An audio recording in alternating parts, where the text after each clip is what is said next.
The scream that shattered Dagger Creek. It began with a scream. Not a regular scream, not human.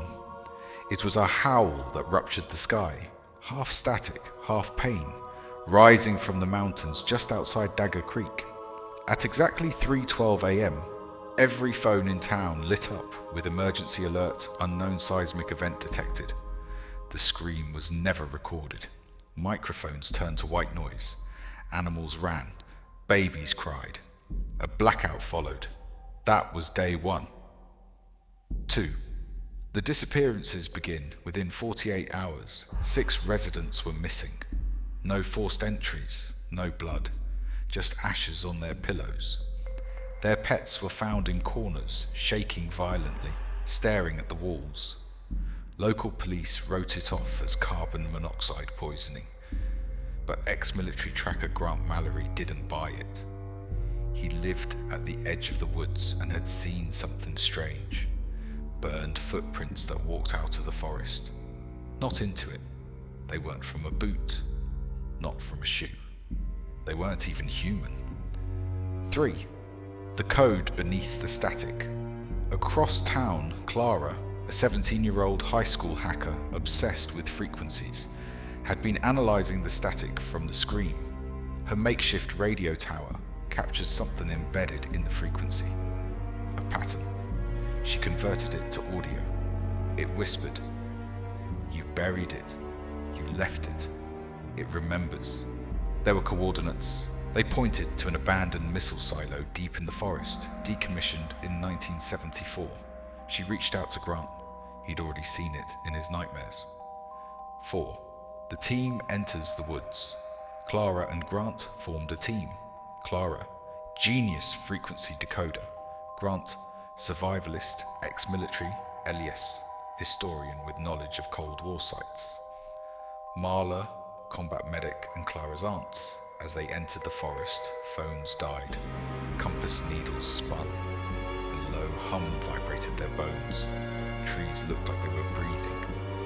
And then they saw it. A circle of scorched earth, as if something huge had landed and sunk into the ground. At its center, a metal door rusted shut. Someone had opened it. Recently.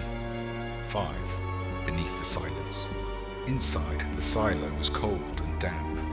Mold climbed the walls. Deep below, they found Cold War tech and signs of unauthorized recent activity. A single phrase was painted on the wall in red. We called it the listener. They descended deeper. Clara began hearing voices on her headset. Elias found declassified files in a rusted drawer. Project Echo 9. Objective. Transmit long-range frequency to non-human intelligence. Terminated 1972 after entity responded. The final page said, "Do not speak when it speaks. Do not listen when it whispers." 6. It woke up at 2:14 a.m. The radio in Clara's pack turned on by itself. "Olivia," it whispered. That was her mother's name. Dead 5 years. Clara froze. From the shadows, a shape unfolded. Not walked, not crawled, but twisted into existence. No eyes, no face. It shimmered like oil on water, absorbing light and memory. Elias screamed and fired. The bullets passed through it. It whispered back, "He's not yours, he's mine." Elias turned the gun to his head and pulled the trigger. Nothing came out. He collapsed. Ashes. 7. The escape that wasn't. They ran, Clara holding the files. The hallways twisted behind them like a living maze. Grant cut a hole in the steel grating and led them up to surface level. The sky above was red. The stars were gone. Or maybe something was covering them.